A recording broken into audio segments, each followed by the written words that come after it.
Bonjour les filles, bonjour les copines. Ici Beata Chenet, votre fait des finances. J'aimerais aujourd'hui vous présenter quelqu'un qui vraiment est quelqu'un avec un grand cœur pour moi. Et Julien, j'aimerais bien que tu présentes vraiment toute ton activité, qu'est-ce que tu fais déjà. Et les filles, écoutez vraiment très, très grandement et longtemps Julien avec tout ce qu'il a à vous partager parce que je sens qu'on a des choses à apprendre ce soir. D'abord, salut Beata. Content Salut. que tu m'aies invité pour cette petite interview. Je vais essayer de partager des choses intéressantes. On va faire en sorte. Donc, pour la petite présentation, je suis anciennement psychothérapeute. Je l'ai été pendant plusieurs années. J'étais installé en France à l'époque. J'avais deux cabinets, un sur Paris, un sur Antibes dans le sud-est de la France. Et par la suite, en fait, j'ai décidé de lâcher cette activité-là pour faire de l'accompagnement d'entrepreneurs dans leur installation et dans leur réussite professionnelle, qui puissent vivre de leur activité et qui puissent en fait mener le style de vie qu'ils désirent vraiment à travers leur activité. Donc, ce qui fait qu'aujourd'hui, je peux être soit vu comme un coach, soit comme un stratège en termes d'entrepreneuriat et de positionnement sur le marché. Fait que c'est ça que je fais au quotidien. L'autre chose peut-être à côté qui peut être intéressante, c'est les formations que je propose en ligne également. Je fais pas mal de programmes donc qui sont préenregistrés, qui sont ensuite vendus sur le net, qui fait que ça me permet de toucher pas mal de monde. Je suis assez content. Récemment, on a passé un palier assez important de 1000 étudiants. Donc ça, c'était vraiment cool. Et puis, ce qui est chouette aussi, c'est de pouvoir travailler par Internet finalement, parce que aujourd'hui, je travaille avec des clients en fait qui sont répartis dans 27 pays en tout. Donc ça, c'est vraiment cool. Voilà pour la petite présentation. Je ne sais pas si ça te paraît clair, Beata. Moi, ça me paraît très clair. De toute façon, je te connais un petit peu déjà, mais justement, Ouais, pour les gens qui ne te connaissent pas, je voulais vraiment que tu leur dises qu'est-ce que tu fais dans ta vie. ouais, c'est ça. J'aide les gens à réussir et je fais de mon mieux pour qu'ils puissent réussir. Super, merci beaucoup. Merci déjà d'avoir accepté cette Je t'en interview, prie. Julien. Justement, tu l'as fait depuis super longtemps, du coup, parce que ça, je le sais par moi-même, mais est-ce que tu peux raconter un petit peu ton histoire entrepreneuriale? Est-ce que tu étais salarié ou pas salarié? Comment tu as commencé? Écoute, j'ai commencé des petits boulots salariés quand j'étais étudiant, pour pouvoir payer les études, pour pouvoir payer son loyer, etc. Et puis, je me suis rapidement détaché du monde salarial parce que j'avais déjà en tête depuis longtemps d'ouvrir un cabinet à titre de psychothérapeute. Donc, ce que j'ai fini par faire. Ce cabinet-là, je l'ai eu pendant 6 ans. J'ai fait de la formation d'entreprise à côté, mais c'était aussi en indépendant. Donc, un travail salarié, j'en ai eu à plusieurs reprises. Ça a été sur des toutes petites périodes parce que pas fait pour moi et c'était toujours avec un but précis. C'était souvent pour engranger suffisamment de finances pour pouvoir utiliser ces finances-là pour alimenter un projet que j'avais envie de mettre en place. Donc, ça a toujours été avec un but précis en tête. Et je crois que la plus longue période de salariat que j'ai dû avoir, peut-être 1 an pendant une période des études. Sinon, après, ça a été très rapidement du travailleur autonome. Bravo, en tout cas, quel parcours. C'est ça. Et Et puis après comme je te disais, là, après les 6 ans en tant que psychothérapeute, là, ça a été la transition qui fait que maintenant, ça va faire 7 ans, là, bientôt, que je fais cet accompagnement-là au niveau des entrepreneurs. d'accord, super. Et tu parlais d'un sujet que justement va nous intéresser le plus dans cette interview, je pense, tu le sais, parce que c'est la finance dont j'aime bien en parler et c'est de ça qu'on voulait échanger ensemble. Et tu as Ouais. parlé justement de cet argent qui t'a été nécessaire pendant cette période de transition et c'est pour ça que tu es passé par les travails salariales, justement. Mais c'est quoi l'argent pour toi exactement aujourd'hui? C'est de la liberté. Voilà ce que c'est pour moi l'argent. L'argent, on peut le voir comme une énergie, on peut le voir comme un moyen, on peut le voir comme du matériel, peu importe. Mais je le considère vraiment comme une clé pour obtenir la liberté. Parce que si tu as de l'argent, ça te permet d'être libre de faire les choix que tu veux, d'acheter ce que tu veux, d'aller où tu veux, d'avoir le train de vie que tu veux. Et quand je dis ça, ça veut pas dire que je claque des milliers de dollars ou d'euros toutes les semaines, là, parce que c'est pas le cas. Mais le fait est qu'à partir du moment où tu le considères comme un moyen et non plus comme une finalité, c'est le truc à avoir absolument, là, tu te rends compte en fait que c'est un levier qui permet de multiplier tes chances de faire ce que tu as envie. Et plus tu en as, plus le levier est important et plus tu multiplies tes chances de faire ce que tu as envie. Ok, parfait. On s'aligne là-dessus, que c'est un moyen, et là-dessus, je te rejoins complètement. Julien, est-ce que tu pourrais partager déjà pour toi tes 5 clés, par exemple, de la gestion de tes finances perso? Parce que bon, ça t'es passé par les boulots salariales, tu étais entrepreneur. Comment aujourd'hui tu gères ta finance perso? Est-ce que tu as des choses à nous apprendre, justement, des petits trucs et astuces que tu pourrais nous partager, qu'on pourrait utiliser au quotidien? C'est assez amusant parce que l'argent a été longtemps un tabou en fait pour moi. C'était quelque chose qui me faisait peur vraiment, où je préférais pas du tout regarder mes comptes et puis tant que la carte est passée, c'était bien. Et puis quand ça passait plus, va falloir qu'on trouve une solution. Et ça a été pendant un petit moment comme ça, parce que pas d'éducation financière, pas en avoir parlé spécialement à la maison non plus, pas de prise de responsabilité vraiment sur le sujet, fait que je prenais un petit peu comme ça venait et puis bon, je me contentais de ce qui se passait. Et puis à un moment donné, je me suis dit bon, ça serait quand même bien de mettre le nez dedans. Fait que je dirais que la première chose qui est importante de faire, c'est déjà de surveiller ce qui se passe sur nos comptes. Mm.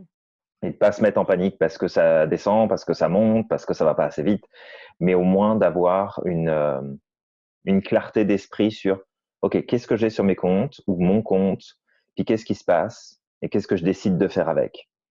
D'accord, ça serait vraiment le premier point, je dirais, qu'il faudrait prendre en compte. Le deuxième, ça serait de changer cette vision qu'on peut avoir de l'argent Mm. et bien se rendre compte que peu importe ce qu'on va avoir envie de faire ou d'acheter, on a les moyens. On les a peut-être pas aujourd'hui, mais on a les moyens de se donner les moyens de l'avoir un petit peu plus tard. Mm. Donc, c'est toujours d'être dans cette dynamique où, plutôt que d'être dans une réaction et puis se dire je peux pas me payer ça, donc je vais là-dessus, ou alors j'y arriverai jamais, ou c'est pas fait pour moi.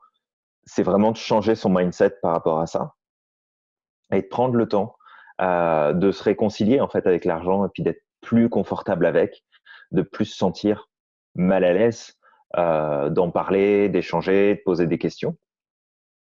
La troisième, faites pas confiance à votre banquier. Parce que le banquier ou le conseiller de votre banque là, c'est juste un commercial là. Il est juste là pour vous vendre des produits et pour faire de l'argent sur votre argent que vous n'aurez pas. Donc voilà, je dirais, faites pas tellement confiance à votre banquier. Entourez-vous de personnes qui ont les connaissances et qui ont le savoir. Donc là, Beata, t'es là pour ça.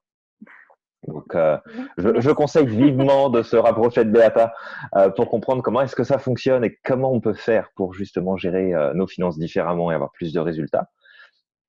Et puis, tu m'en as demandé 5, hein, c'est ça? Oui, mais après, si, y a des choses qui ne te viennent pas, il n'y a pas de souci.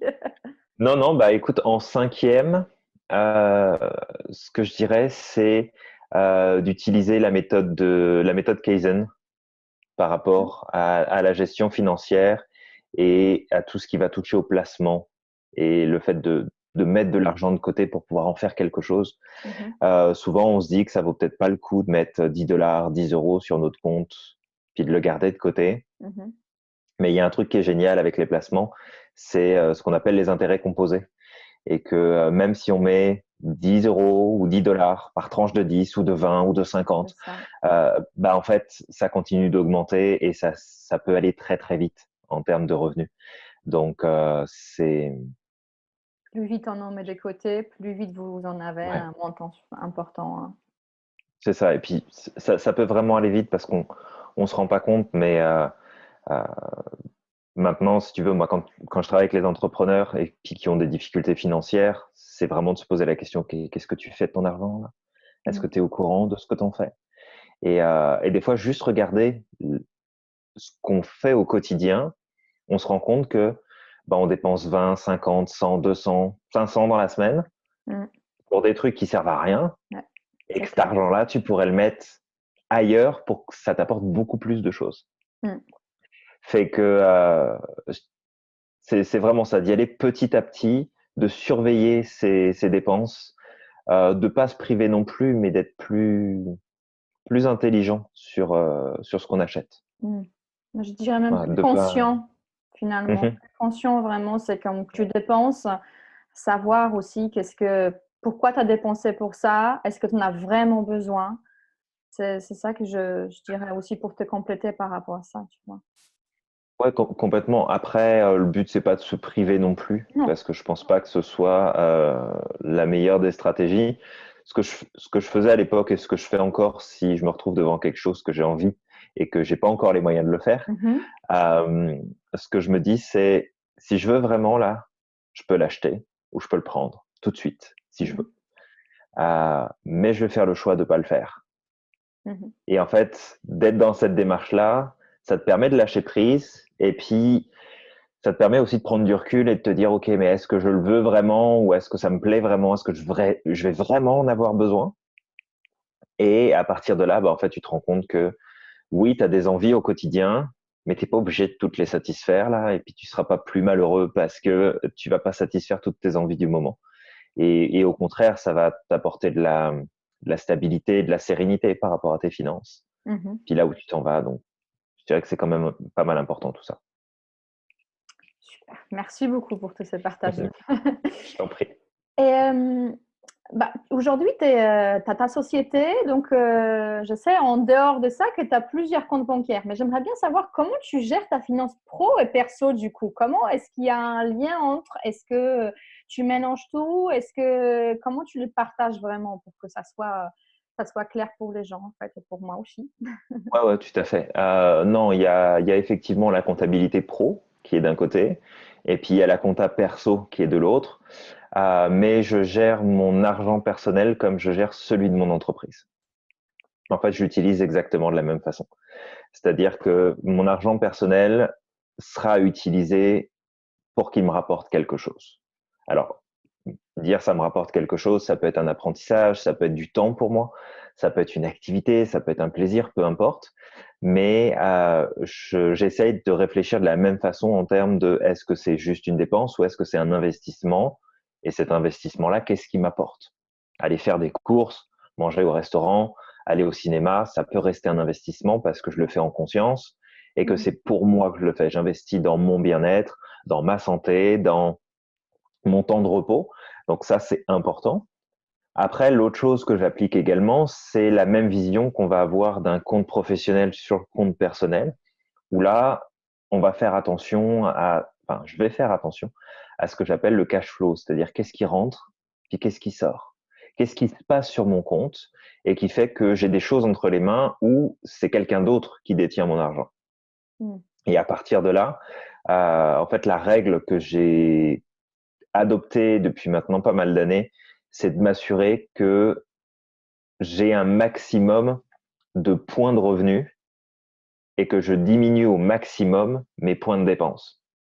Parce qu'en Mhm. fait, quand tu regardes, la plupart des gens vont avoir une seule rentrée d'argent toute leur vie. Ça va être leur salaire, éventuellement peut-être des gains au jeu ou autre chose de temps en temps ou des petites Ouais, reventes. Mais le principal, ça va être un point d'entrée. Par contre, il y a combien de points de sortie en face? énorme. Et en fait, c'est ça, c'est que c'est quelque chose qu'on applique dans la business, de se dire, bah, je peux pas juste compter sur un seul revenu pour mon entreprise, parce que si ce revenu-là disparaît, mon entreprise coule et moi avec.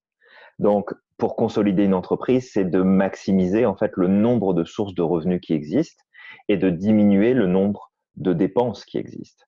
Et si tu fais la même chose sur ton compte perso, bah, ça fait que tu peux augmenter tes revenus et augmenter ce que tu es capable de mettre de côté de plus en plus avec le temps. Mhm.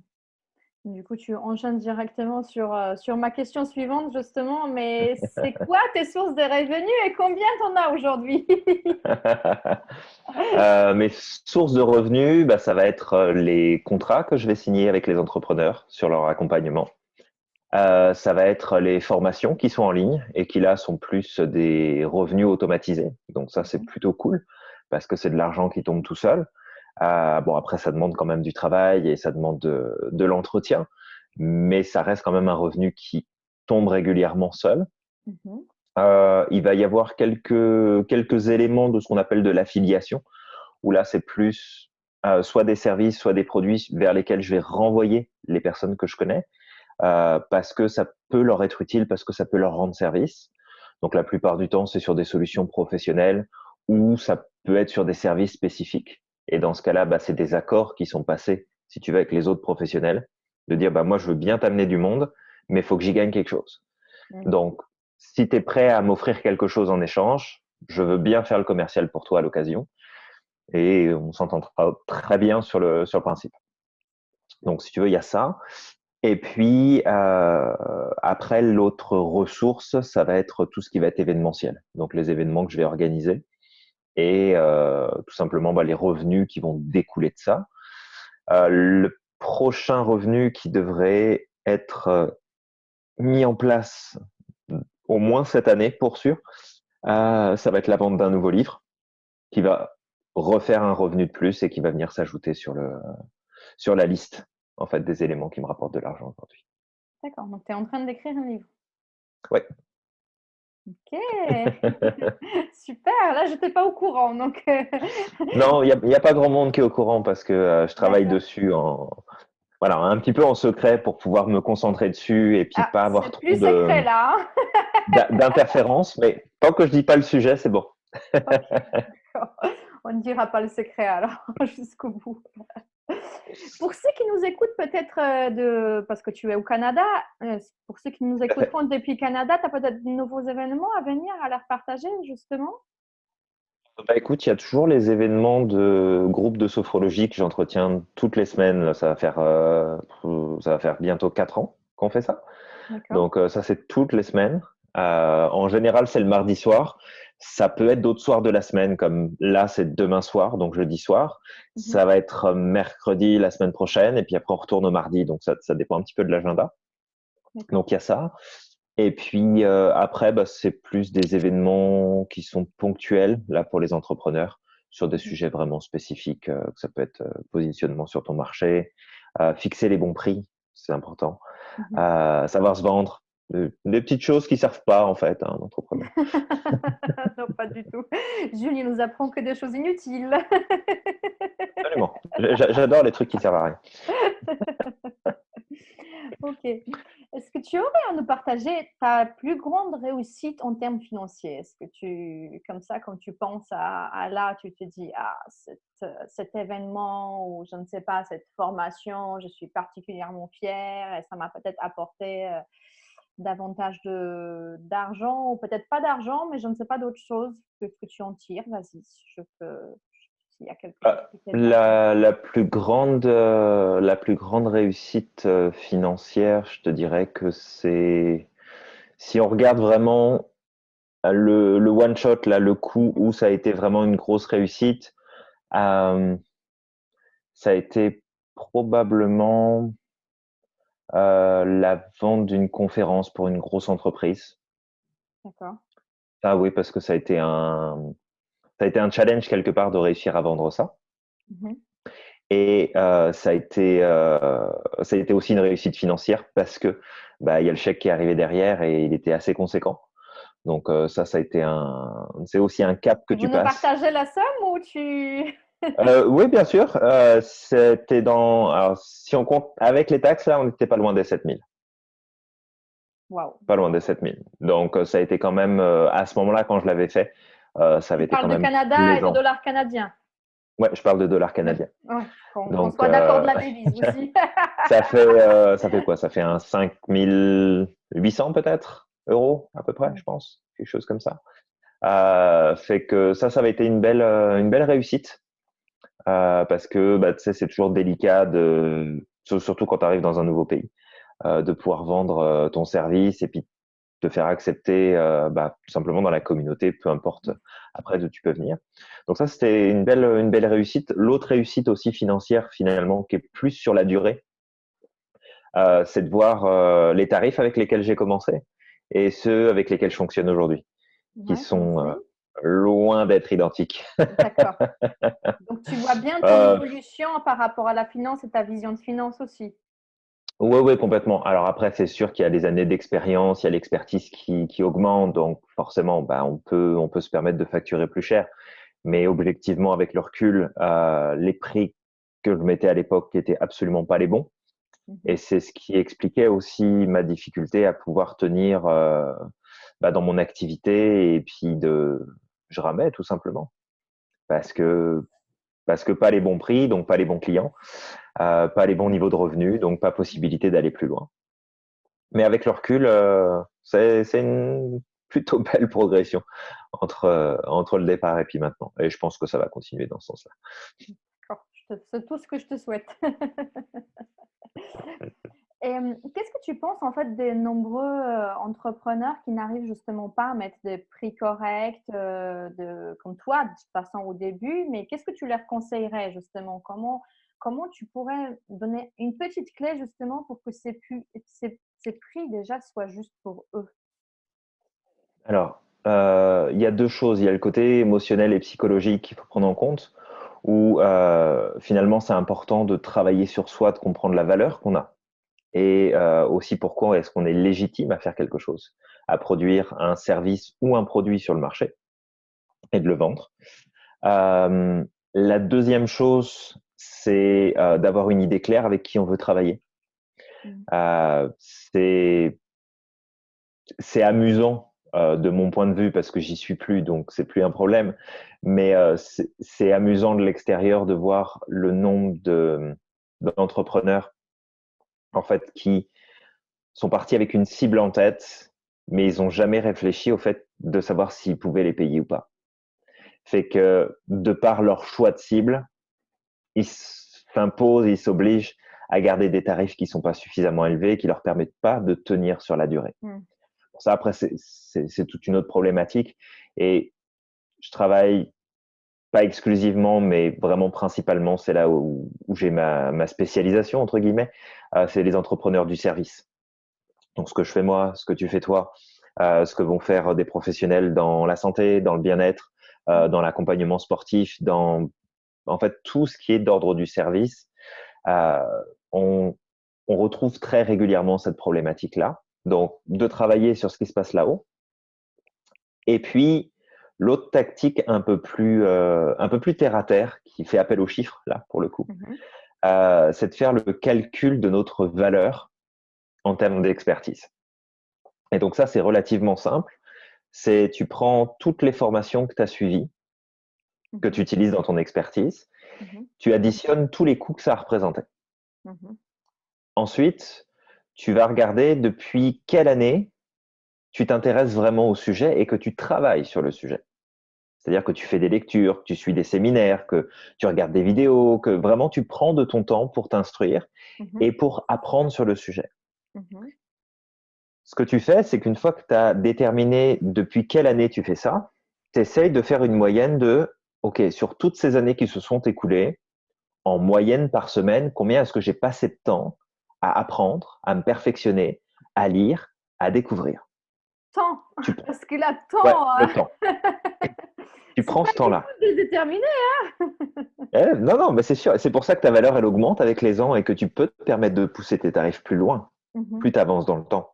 Parce Oui. que si tu regardes bien, imaginons tu fais une formation, deux formations, trois formations, ça t'a pris peut-être 2 ans ou 3 ans pour les faire. Mhm. Et puis tu as dépensé, allez, on va dire 6, 7 000 euros pour faire ces trois formations. Ouais. OK, donc déjà, tu mets en banque 7 000 euros. Mhm. Ensuite, ça fait peut-être 10 ans que tu étudies ce sujet-là, que tu t'instruis, que vraiment tu développes les choses. Mhm. Donc, ça fait 10 ans que tu fais ça, il y a 52 semaines dans une année, donc ça fait 520 semaines en tout.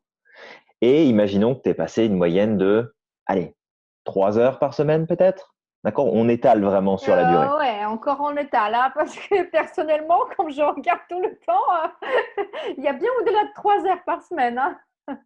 Voilà, donc on va dire 3 heures par semaine. Ça te Mhm, fait un total de 1560 heures. mhm. OK? Ce total de 1560 heures, ce que tu vas faire, c'est que tu vas le multiplier par le revenu moyen. Donc, on va prendre le SMIC. Il est à combien le SMIC cette année, Beata? Euh, alors, la bonne question, 1000 quelque chose, 1100, mais OK. À l'horaire, c'est quoi? C'est du 10 euros, 11 euros? je veux que Monsieur Même pas. Google nous aide. Ben, je veux bien. Attends, hop là. Alors, SMIC horaire. On va voir combien ça nous fait. Non, une question. On va faire du calcul en direct. Ah, hop, SMIC horaire 2020. Avant que toutes les pubs des coronavirus nous arrivent. Tadadam.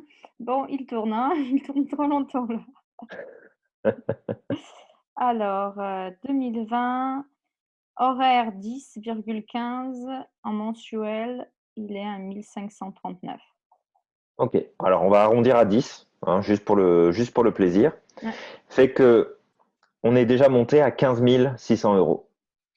OK, Mhm. donc si tu avais dû être payé pour ce que tu as appris, ce que tu as acheté comme livre, le temps que tu as passé à suivre des webinaires, des formations, vraiment de t'instruire sur le sujet de ton expertise, tu aurais dû être payé 15 600 euros pour ça. OK, à ce montant-là, on va rajouter les 7 000 et quelques que tu as pu en fait dépenser pour faire tes formations. Ce qui fait qu'à aujourd'hui, tu aurais une valeur sur le marché de 22 600, on va dire 23 000 euros. Quand tu rencontres ton client, si tu lui factures 10 balles ta prestation, Mhm. c'est clairement pas à la hauteur des 23 000 que tu vaux. Mhm. Maintenant, si on renverse un petit peu la machine et puis qu'on se dit, OK, si mon client ou ma cliente voulait en fait avoir accès à toutes mes connaissances, toute mon expérience, tout ce que je sais qui marche et ne marche pas, elle devrait passer 13 ans de sa vie à suivre le même rythme que moi, c'est-à-dire faire les 3 formations, dépenser 22 600 euros et Mhm. passer 10 ans à lire des livres, regarder des vidéos, participer à des ateliers. Mhm. Est-ce que ton client ou ta cliente a envie de passer ce temps-là pour trouver sa réponse? Non, je pense pas. Non. Tu peux pas non plus décemment lui facturer 23 000 euros la réponse. Ça fait un peu cher. Ouais, un peu. Bon. Bah, le fait est que ce que tu voulais peut-être facturer dans les 10, 20, 30 euros, bah, Mhm. en fait, ton service, il en vaut probablement plus proche de 100 si c'est pas au-dessus. Ouais, c'est Et en vrai. fait, ça, c'est un moyen purement terre à terre de se dire, OK, combien moi j'ai dépensé pour apprendre ça? Donc, combien est-ce que je dois être payé pour pouvoir le retransmettre? Mm. Donc, l'aspect émotionnel, psychologique de travailler sur notre valeur. Et puis, l'aspect vraiment logique, terre à terre, c'est combien est-ce que je vaux aujourd'hui? Combien est-ce que j'ai dépensé? Combien de temps? Depuis combien de temps je fais ça? Et après, bah, on fait une espèce de moyenne là sur le salaire de base horaire. Et ça nous donne en fait la valeur qu'on peut avoir aujourd'hui. C'est assez subjectif, hein, Ouais, mais au moins ça donne oui. une idée Ça donne quand même de. une bonne idée. Merci beaucoup de ce partage parce que je crois qu'il vaut Ben, je vraiment t'en prie. beaucoup et c'est très bien qu'il est à la fin de cette interview parce que seulement ceux qui vont arriver jusqu'au-là, nous écouter, qui auront cette pépite que tu viens de leur partager à l'instant. Merci beaucoup, Julien. C'est avec grand plaisir. Hein, tu sais, on s'étonne toujours de voir le plombier arriver et nous réparer notre chauffe-eau en 5 minutes et de nous demander 200 balles en partant. Mm. Mais c'est exactement le même principe.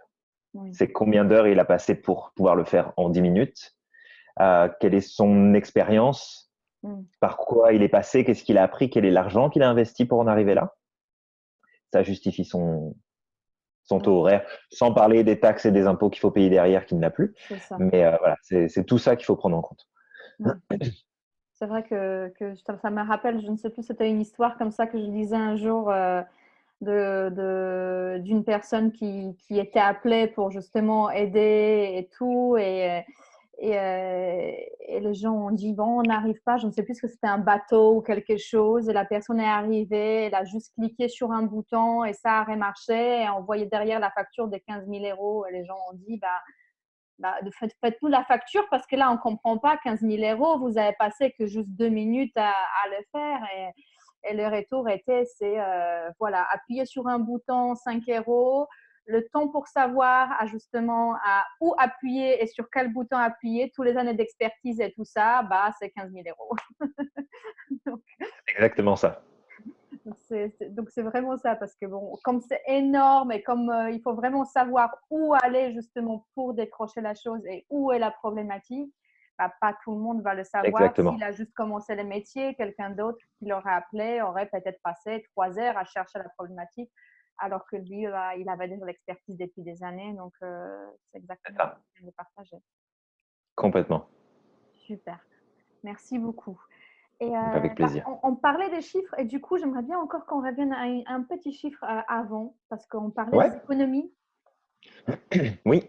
Est-ce que tu as un pourcentage de tes économies, de tes revenus que tu mets de côté et que tu conseillerais de nous mettre de côté pour justement les faire fructifier? Est-ce qu'on parlait de l'intérêt composé, on parlait de tout ça Ouais. auparavant. Donc, on sait qu'il y a une partie ça serait bien de mettre de côté. Ça dépend des différents livres et différentes personnes qui parlent des montants différents. J'en ai entendu des d'âge 10%. D'autres conseils 15, 20, je ne sais pas, toi, en regardant tes comptes, qu'est-ce que tu as constaté, qu'est-ce que tu remarques qui marche bien pour toi? Je dirais que le minimum du minimum, c'est 10%, pas en dessous là. Peu importe le revenu qui rentre, tu prends 10% puis tu le mets de côté tout de suite. Alors, soit tu fais du placement, soit tu le gardes sur un compte rémunérateur, soit tu le laisses juste de côté pour ensuite investir ailleurs, peu importe. L'idéal reste quand même 30%. Ça, c'est sûr. 30%, c'est l'idéal. Okay. Sachant qu'après, il y a encore toute une partie de tes revenus oui, qui doivent payer tes charges fixes, qui doivent te permettre de manger, de payer tes factures.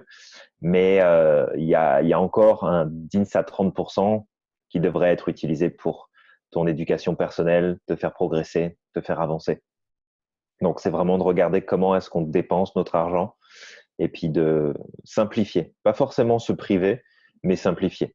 C'est des fois, ça vaut plus, enfin, c'est pas que des fois, ça vaut plus le coup de t'acheter un thermos que t'aimes bien, puis de faire ton café à la maison plutôt que d'aller financer Starbucks tous les matins. Tu vas faire des sacrées économies. C'est sûr, c'est clair. Donc, Si vous comptez ça des fois, c'est tous juste les des petites jours, choses ouais. comme ça. Ouais, Ouais, vraiment. c'est Et en fait, il y a plein de gens qui s'en rendent pas compte, et ici aussi. Hein.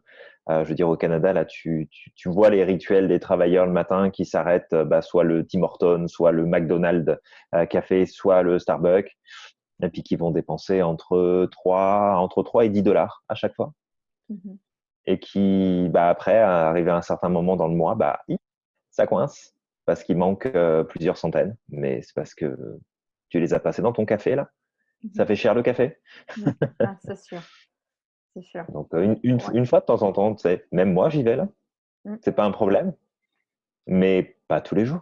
Oui, et on Parfois, revient ça encore n'a juste pas de sens. à la dépense en conscience, encore une fois. C'est Ouais, vraiment pourquoi et comment on le fait. Est-ce qu'on ne peut pas faire encore autrement? Si justement, arrivé à la fin du mois, on prend conscience que, ouais, que c'est compliqué.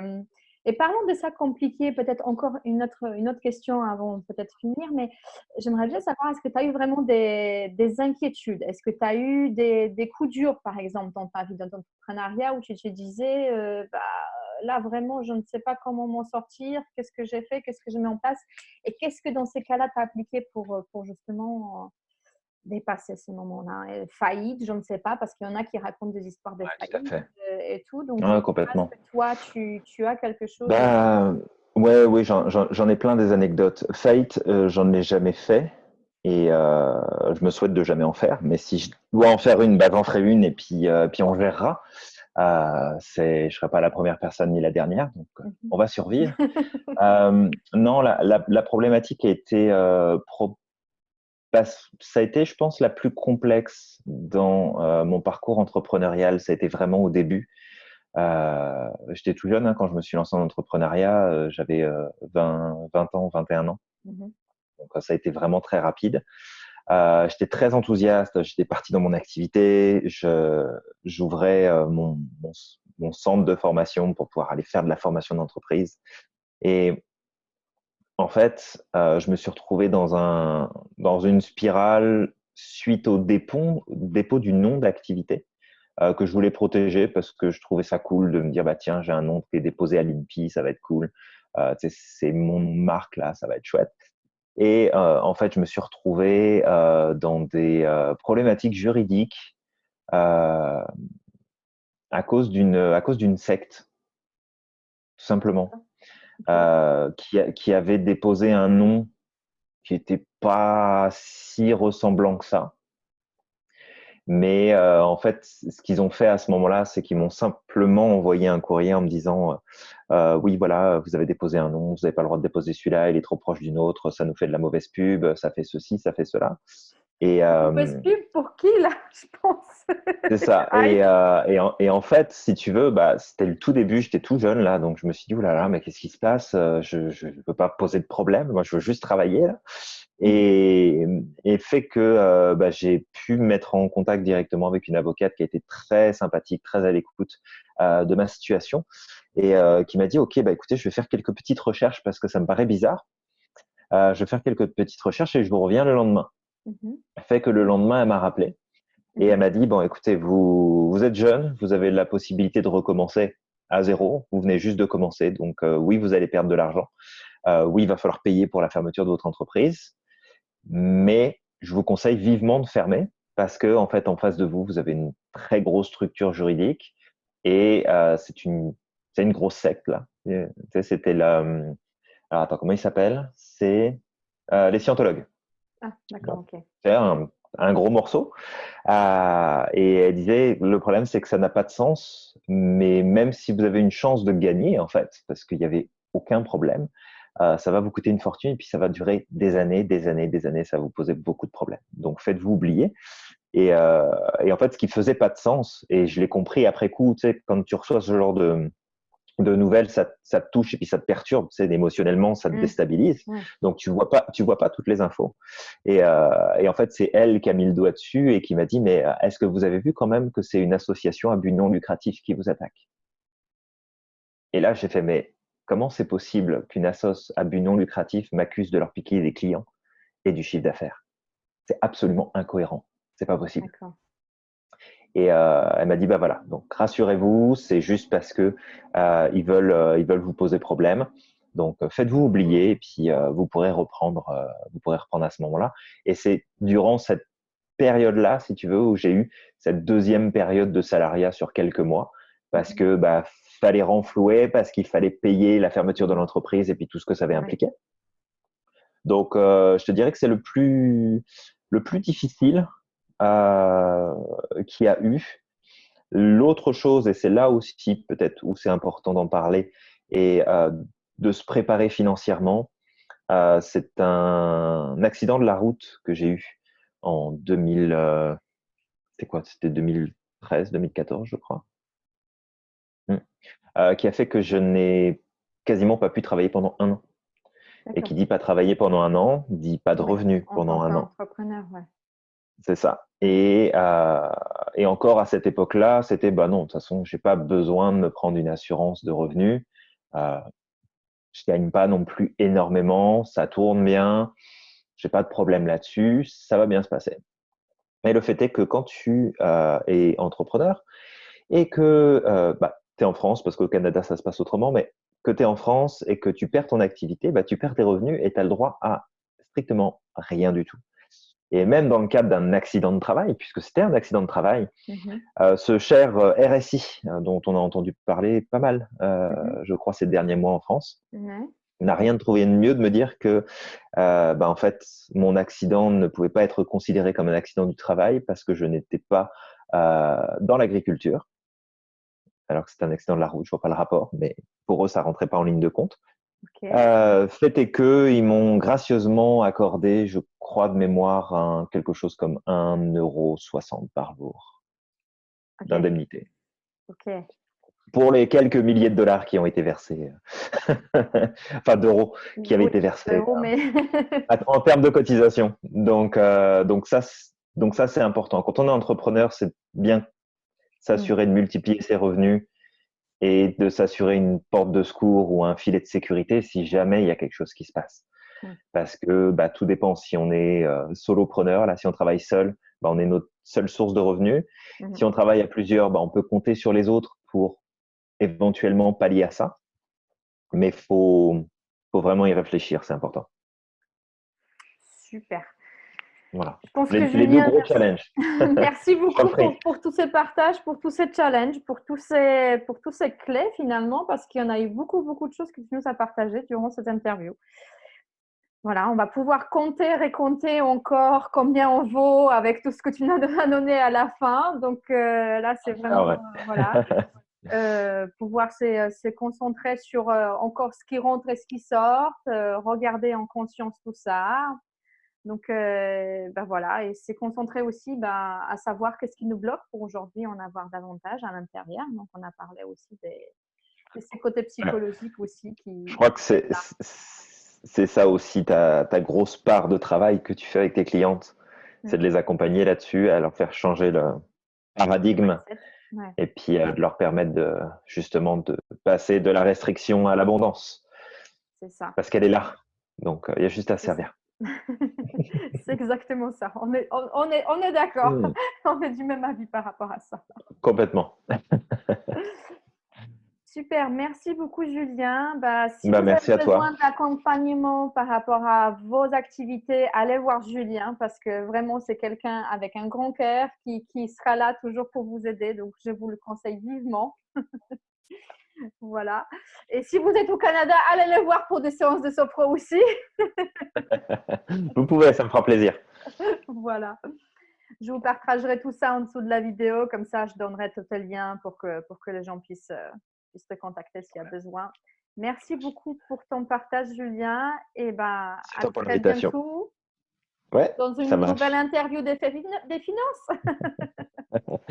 Si. Bye.